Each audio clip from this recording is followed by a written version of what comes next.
We resist in our music. We are the revolution.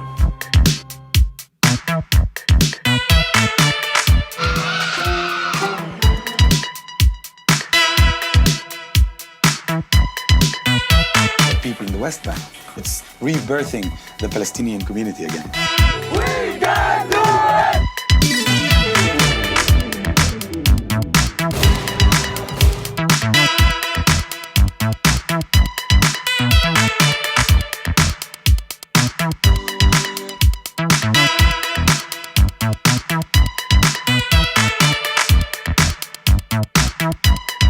We didn't want their pity.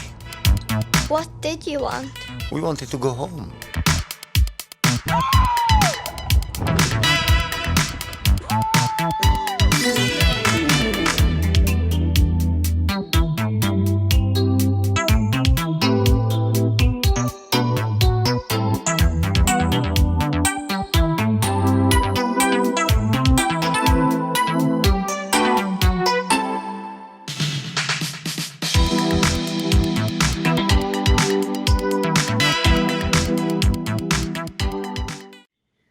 Hello everyone and welcome to Leeds Palestinian Film Festival 2020. We're excited to be hosting the whole festival online for the first time this year. Leeds Palestinian Film Festival is volunteer run and not for profit, and any profits we do make is always donated. In this year, in light of the COVID-19 crisis, we've chosen to make a donation to medical aid for Palestinians who are doing fantastic work for the health and dignity of Palestinians living under occupation and as refugees. This year's festival includes an In Focus strand on one of the most important voices of Palestinian cinema today, filmmaker Anne-Marie Jasser. Including her two most recent films, Wajib and When I Saw You, this year's festival observes contemporary filmmakers and their responses to Palestine through the medium of film. And so today we're excited to be welcoming Saeed Taji Faruqi for a discussion on Palestinian filmmaking and narratives. Hi, thanks a lot. Welcome. Thank you. I'll just read this little bio on you, Saeed. So Saeed is a Palestinian documentary filmmaker dedicated to promoting human rights and social justice through his documentaries. His latest documentary, Tell Spring Not to Come This Year, won 2 awards. He's a regular human rights speaker and educator with Amnesty International and has been teaching filmmaking and cinematography for over 10 years. So yes, again, thank you so much for joining us. And I guess we can just jump straight in if you're ready. So we're seeing a lot of Palestinian filmmakers being recognized today in the form of retrospectives and certainly in focuses of the work. For example, Anne-Marie Jasser at the Leeds Palestinian Film Festival. I recently saw a special event hosted by the Birth Doc House on the Palestinian documentarian May Masri. So I just wanted to ask, from the perspective of a filmmaker yourself and almost even as an audience member, what do you think it is about these films that are so effective that they remain so in demand and relevant today? Yeah, it's interesting. I mean, I think there's a lot of talk about a Palestinian new wave in cinema, and you hear the term a lot for different countries, and it's always, in a way, it's an interesting conversation because it's a self-fulfilling prophecy in a sense that, you know, if a curator or a critic takes interest in a film and defines it as part of a new wave, then that then creates more interest in the films, and then, you know, Palestinian cinema becomes absorbed into this movement. So part of it, I would say, is just a historical time, you know, that we're working based on the work of filmmakers in previous generations, and we've reached a point where I think 2 very important things combine. One is that we have specific freedom to be able to ask more nuanced, difficult, complex questions about Palestine, about the occupation, about resistance. And the other is that we have enough structures now to be able to create what might be called a national cinema. You know, not to say that there's adequate funding or support for cinema in Palestine, because there isn't, but at least regionally across the Arab world, you know, we can see funds like Afaq in Lebanon, like Doha Film Institute. So structures that can at least give us something to work with. And we've broadened out to European co-productions a lot recently. So we have at least the infrastructure to make something industrial in a way that it may not have been, say, 20 years ago. But I think also the most exciting reason is just that there's a lot of good filmmaking. There's a lot of good storytelling. And for me, that comes from an emphasis in Palestinian society on culture that I think is unique in a way. That's a historical emphasis, and also a much more contemporary emphasis from younger generations of artists who have understood that the occupation now has changed and is, you could even say, focusing on culture. You know, there is, if we talk in a very very real sense about the lives of Palestinians, there's a concerted effort to suppress Palestinian culture.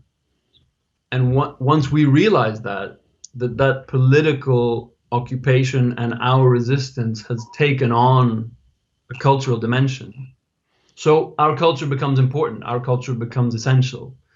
We've started looking back into the folklore of Palestine, into the political history of Palestinian cinema.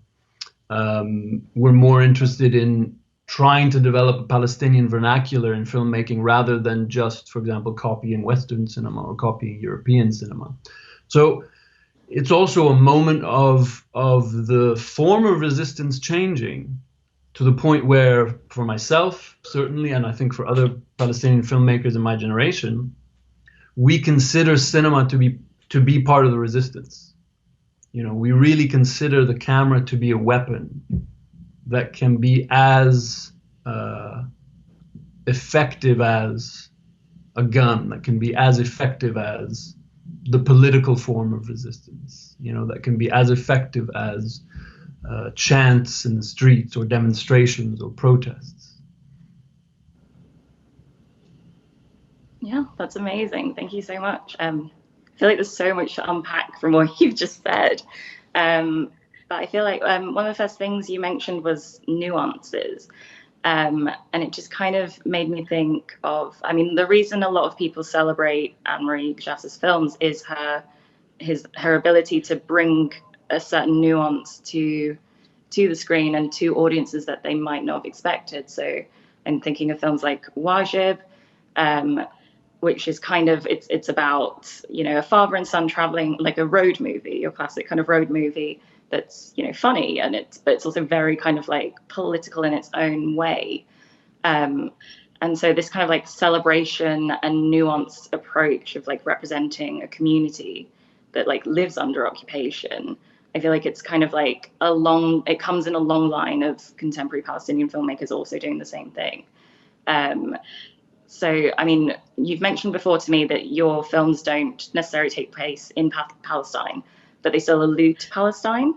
So I'm just wondering, you know, and at times they refer to common themes of displacement and occupation, just like in their own way. So just kind of like, you know, could you almost discuss your own work as a filmmaker, like within this context, like why is it important for yourself as a Palestinian filmmaker to show a broad range of responses to the occupation? Yeah, it's true. I've always said that my films, even if they're not about Palestine, they're about Palestine. And you know, what I mean by that is it's impossible to ignore, in the same sense that anyone's cultural history and heritage is impossible to ignore. And even if it doesn't manifest itself explicitly in film, it's always there. Those questions are always there, and those challenges are always there. And that sense of expressing your identity through film is always there. I mean, certainly for me, because I was born outside of Palestine, I've never lived in Palestine. So my connection to it through my family and through my culture is very much about storytelling. Whether it's my grandmother relating her experiences in exile or being kicked out of her village, or whether it's the music, or whether it's, for me, the cinema or the literature of Palestine.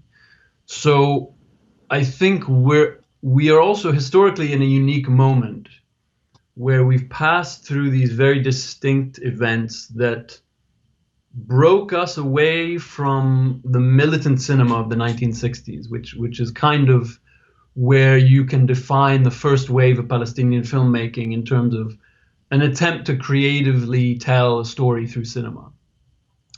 And the Palestine Film Unit, this is their logo, by the way, on this T-shirt, courtesy of Mohamed Yaqoubi.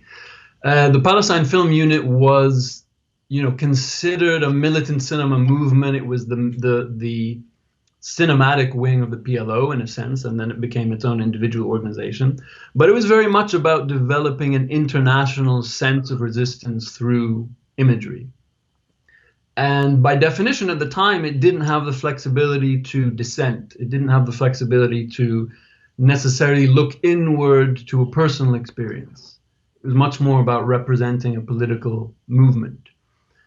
Then there were, I would say, two moments that are critical in the development of Palestinian cinema that allowed it to become this nuance. The first was the first Intifada, when really Palestinians understood that the resistance was no longer under control of their politicians.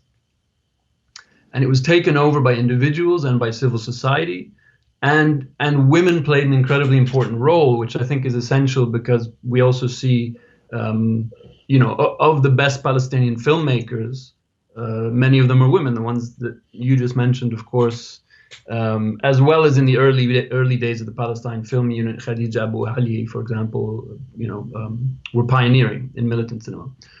So the first Intifada showed us plainly that there was a lot of work we would have to do on our own.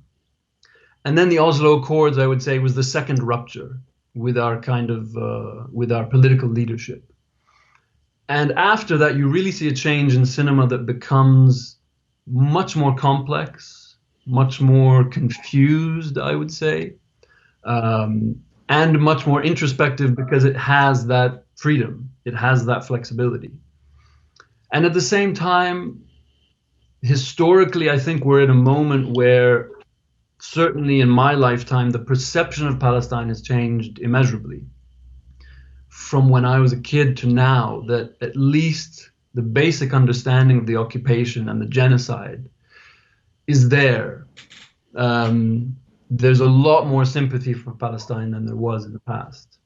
There's a lot more historical documentation that's open. And we have the whole history of Palestinian cinema. And that has established a certain framework. So I feel like when I make a film, I don't have to start from Occupation 101 anymore. 15, 20 years ago, when I started making films, nearly every film, both fiction and documentary, started from Occupation 101. And now we have the freedom to tell stories about our individual experiences, about the mundane things in life that are not related to the occupation explicitly, about poetry and love and our own challenges that are not political, our own sense of loss, our hopes, our dreams. And we're also allowed to question the political narrative. We have that freedom to an extent. I mean, of course, not 100% depending on where you live, of course, but at least the framework of cinema allows that now. And I think what you see that change also in Anne-Marie Jasser's films, in that Wajib is the least explicitly about the occupation, in the sense that you never see it, almost. I mean, there are, you see several soldiers out the corner of the frame, but it's very intentionally small. It's very intentionally a kind of a minute detail in the landscape. But actually what it's about is how the occupation has formed these two generations of Palestinians. And so the film expresses very complex struggles through dialogue in a way that doesn't need to define itself against the occupation. So we've always felt that we had to define our culture and our personal identity in relation to the occupation. But finally, we realized that gives us no agency. That's not an identity. That's only a contradiction of an identity placed on us by the political situation. So for us to define our own cinematic culture, we need to be able to generate our own stories and conversations that are not exclusively in contrast to the occupation. Yeah, that's amazing. I don't I know love what you say about like. Sorry. I said, Yeah. I don't know if I answered the question, but I think so. I think it was lovely to hear you talking about it. I think, yeah, what strikes me about her films and kind of like, I can't think of many films from the region that don't try and express culture in some way that feels almost like it's obviously going to be a celebration of their culture. So, I mean, I feel like, you know, when you look at her films, like When I Saw You in particular, because obviously Wajib is like the entire act of Wajib is duty is such a cultural traditional thing to do. But in When I Saw You, I just think, I don't know if it's like a personal thing, maybe I'm reading too much into it, but like I definitely kind of had this impression of when you're in the refugee camp and people are working, or you're in school, or you're doing your boot camp training and that kind of thing, it almost feels very rushed. And I feel like you're jumping in between things very quickly. Whereas when you have certain scenes that are kind of, that are about tradition and culture, like the wedding scene, singing around a fire, playing the oud, the way that the boy kind of like interacts with the oud as well, how he like goes into it and like sees it from that perspective, and like you like then the audience becomes the oud, like all this stuff. So I'm just wondering kind of how important is it in terms of, you know, a Palestinian viewing this film, almost like whether you are Palestinian or, you know, like you not having never lived there, I'm assuming. Like how important is it to see this kind of representation and narrative like on a big screen, especially when you have films like Wajib that are so kind of well known and spread out across the world?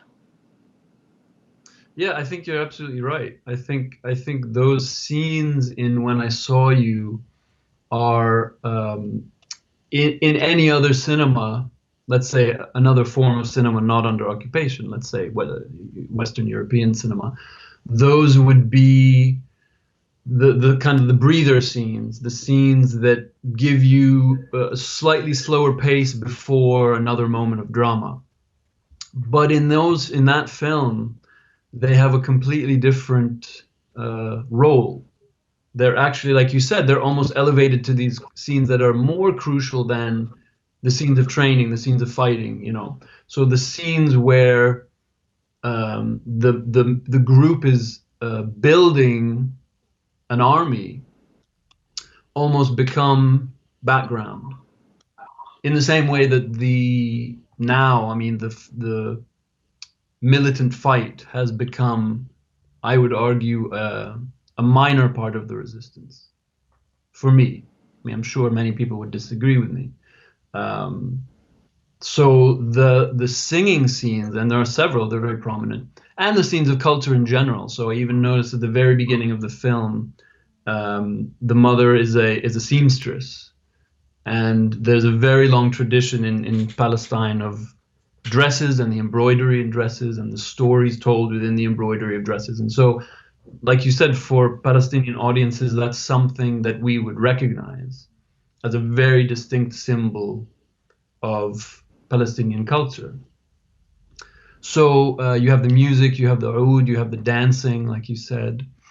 And in many ways, it reminded me, well, rather I should say the other way around. There's a beautiful scene in Portrait of a Lady on Fire when they dance around the fire and they start singing that sort of a cappella song, a very percussive song. And it sort of rightly gets a lot of attention. That scene reminded me, because of course Anne-Marie's film predates Portrait of a Lady on Fire, reminded me a lot of that scene around the fire, the two scenes in When I Saw You, because they're creating a world where everybody belongs. And Anne-Marie Jasser also makes a point when we're introduced to the armed group of explaining that they're from a lot of different places. And she very astutely, and I think really beautifully, cast a real range of people from not only different Arab countries, but different countries around the world, to understand the international aspect of the Palestinian resistance in those days, and still today.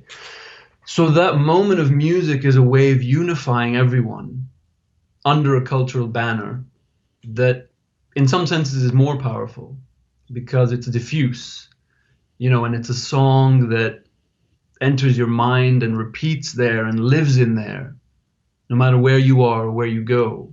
That rhythm and that melody and the entire concept of singing an ode to a country that you miss is an idea that can't be killed. It's more powerful than the individual soldiers themselves. And when you share that, you're also building solidarity with others who then become part of the cultural resistance in another way. And in terms of narrative in the film, there's a crucial scene where I keep forgetting the characters' names. I'm sorry, I have a terrible memory.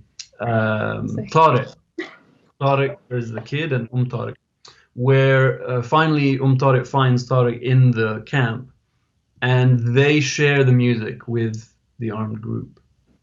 So it's saying that despite these three very distinct perspectives, they have there's an umbrella under which they can all sit.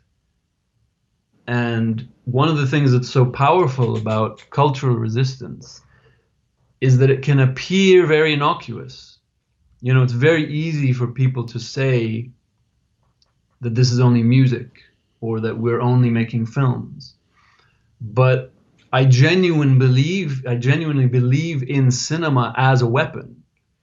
Not only for inspiring and creating solidarity, but for challenging the cultural aspects of occupation and the cultural aspects of genocide. And, when you're talking about a culture where explicitly the occupation's goal is to erase, not only to deny the history, but to deny our ability to keep creating culture, it really is a militant approach. And don't forget that we literally lost our visual culture when the cinema archive was stolen in 1982. So we're rebuilding it. The act of creating Palestinian national cinema or a vernacular Palestinian visual culture is part of the act of physically rebuilding Palestine. And I think that's what those militant groups understood in the 60s and 70s and still today. And that's what Anne-Marie Jacir understands in the way she portrays that in her films. I think that's so well put. And I think my final question is more to do. So I think it's interesting, like the Leeds Palestinian Film Festival itself is kind of a mixture of documentary and fiction. And I feel like probably there's more documentary than fiction. And I think it's, like you said earlier, about access to funding. I feel like, as you know, I work in documentary and you are a documentary filmmaker, but you also have fiction under your belt. And I believe you're working on a feature-length fiction now. So obviously not to pit documentary versus fiction, but would you kind of say, obviously one is easier to make and in terms of access, can be done. I mean, I'm thinking of films, something like 5 Broken Cameras, which is, like, it's almost like give a Palestinian on the ground almost a camera and they could do it, you know what I mean? So just from your experience working with both genres, how do you think each translates things like human rights and conflict? I mean, do you think one is more evocative than the other, or do you think it just depends on the audience who watches it?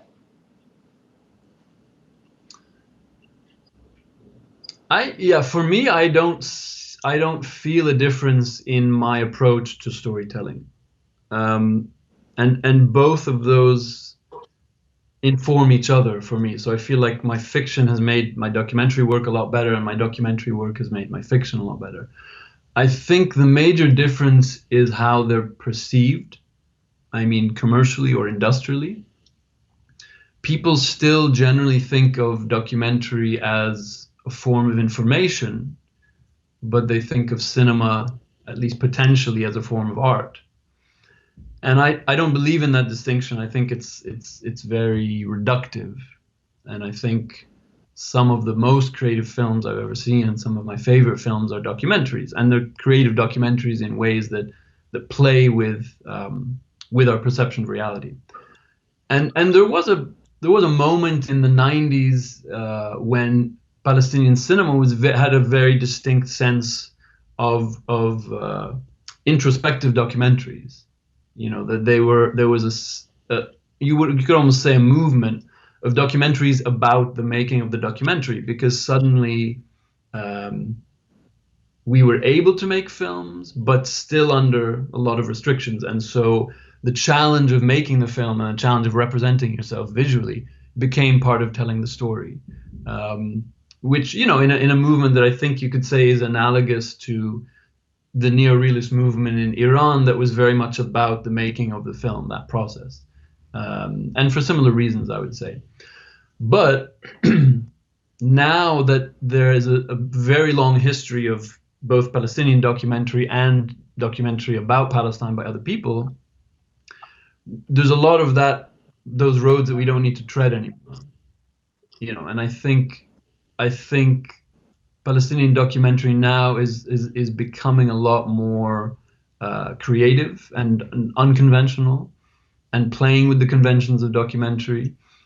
And to the extent that you get a film like Off Frame, Mohamed Yaqoubi's film, where he is re-evaluating the militant cinema of the 1960s and 70s. So, you know, it's almost, for us as Palestinian filmmakers, it's a chance to turn to your parents and, you know, and finally say, you know, there's something I've always wanted to tell you. You know, there's something I've always disagreed with you about, and I'd really like to discuss it. You only really have one chance in your life to do that, and it can only come at a very specific point, which is when you know your parents well enough and you're self-aware enough to analyze it. And we're at that point now where we know our cinematic history well enough, at least we do, and we have the freedom and the passion to critique it. But having said that, I think we're being more recognized for our fiction films now, probably because we're able to break out of that tradition that sort of in the 90s and early 2000s, it was determined for us that we had to be documentary filmmakers. You know, that was our realm. And there's this sort of there's that famous quote from Godard, who always said Palestinians inherited documentary and the Israelis inherited fiction. And, you know, it's sort of flippant, but at the same time it was true, because I think the industry put us in that box. But we don't need to be in it anymore. And I think we're doing a lot more creative work also when we challenge the boundaries between fiction, documentary. So we include documentary elements in our fiction. We include fictional elements in our documentaries. That's amazing. Thank you so much, Saeed. Yeah, no, it was lovely hearing your thoughts on that. And I just want to thank everyone who's been watching as well. Yeah, thanks so much. And yeah, enjoy the rest of the festival. And I hope you enjoy the festival too, Saeed. Great. Thank you so much. Yeah. And thanks for running it, and thanks for inviting me. Yeah, thank you so much.